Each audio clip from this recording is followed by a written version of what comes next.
Hi everybody, I'm Dr. Richard Stevenson and I'm the director of Stevenson Dental Solutions in San Dimas, California. And today we've got the final part of the three-part series on the complex amalgam. And this part is going to deal with finishing and polishing. We started with a large build-up type material that was failing. We simulated this clean out and then we went ahead and we modified the preparation in part 1, and then we restored this in part 2 with admixed amalgam. This section is going to talk about how to take this amalgam and convert it into this amalgam. So let's start with the armamentaria for polishing. And my polishing tray is pretty much like this for all amalgams that I do finish. And let's take a look at all of the details here. We have some discs. These are Moore's discs, and these are 1/2 inch in size, and they have a grommet in the middle, which is mini in size. They make a mini and a regular, so these are the minis. The medium garnet, and then we use the fine sand, and then we use the fine cuttle. And these discs only have one side that's abrasive. The other side is not abrasive. And the mandrels can either be straight or they can be contraangle. The other thing we're going to use are some carbide burrs. I typically use the 1/4 round burr, the 7901, this burr called the 7102, and then the 7404. I may not use all of these burrs on every case, but I wanted to show you how to use them all today. Alternatively, you could use green stone and white stone instead of these carbide burrs, but I do prefer carbide burrs. We're going to use brownie points, greenie points, and super greenie points either in the latch or in the friction grip, but if we're going to use them in the friction grip, we're going to use a slow speed attachment. I'm going to use some abrasive powders, and I have over here number 4 flour pumice, number 15 aluminum oxide, and number 1 micron aluminum oxide. And I like to use the cups, which are fitting in the latch type, not your Profi cup, but these cups here, which are ribbed, but they're not webbed. Let's take a close look here. You can see that the inside is basically just ribs going around the periphery, and they're not webbed. Sometimes I'll use a Profi brush to get into deep grooves if we happen to have those, but rarely is that required. So let's take a closer look at these burrs that we're going to be utilizing. The 1/4 round burr, which we'll use basically to open up grooves, the 7901, 7102, and the 7404. Then of course we have the abrasives, the brownie, the greenie, the super greenie, the discs a little bit up close, and these are made by Moore's. They make a 3/8 inch as well. So this is the final restoration after 24 hours, and we're going to start by cleaning out the grooves with a 1/4 round burr. And I like to use this on slow speed. I don't think these grooves need a lot of cleaning out, but it's a little bit easier to polish if the grooves are slightly wider than how they have been carved. So we're going to go ahead and show you this.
So when you're satisfied with the way the grooves have been cleaned out, it's now time to move on to the other carbide burrs.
And once we're satisfied with the occlusal contours, we can move on to the discs. The Garnet disc is really used to get the amalgam and the tooth on the same plane. And then after using that, we'll go on to subsequent discs to remove the scratches.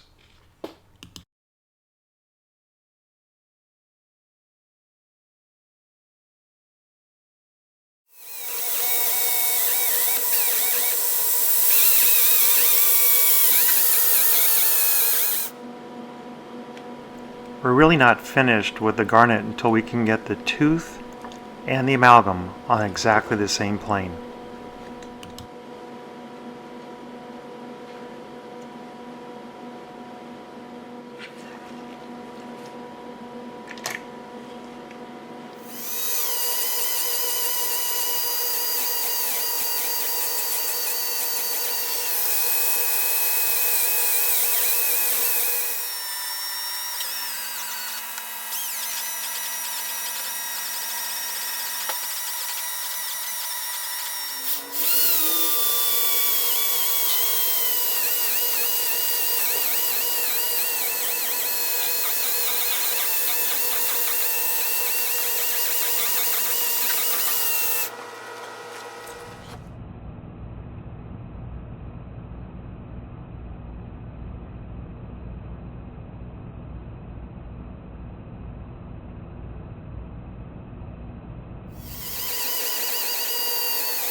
And a lot of people finish the amalgam polishing right here at this step, the super greening. I think that that would be absolutely acceptable.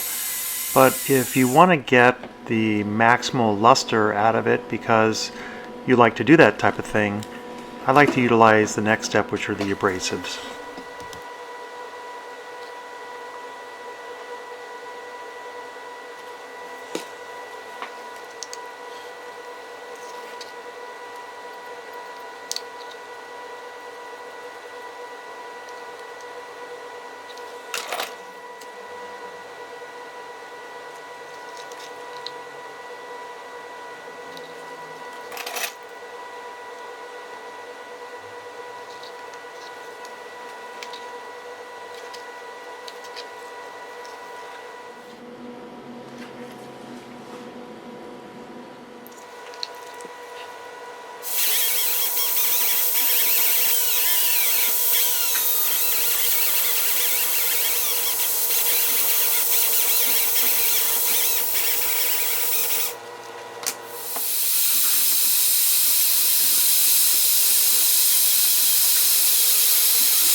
So you can see after the rubber dam's removed that the luster on this particular amalgam is pretty good. I don't think that it's going to make this amalgam necessarily last that much longer, but it certainly will be very smooth and comfortable for the patient. And it's fun to do. So I think that if you want to optimize your marginal adaptation, remove little ledges, give a little bit of a smoother finish, utilizing this is very effective. Some might ask, why didn't you use interproximal strips for the gingival? And I found that typically that may cause more problems than it would solve because you're going to leave a rough surface potentially. It requires a lot of work and a lot of equipment to place an amalgam of this type and to polish it. But in the end, I think you might agree that it was worthwhile. Thank you all for spending this time with me, and I hope that you enjoyed this 3-part series. Stay tuned to my channel and give me suggestions, because I will try to make a video on any topic of your choosing and do the best I can to share my thoughts and insights. All the best.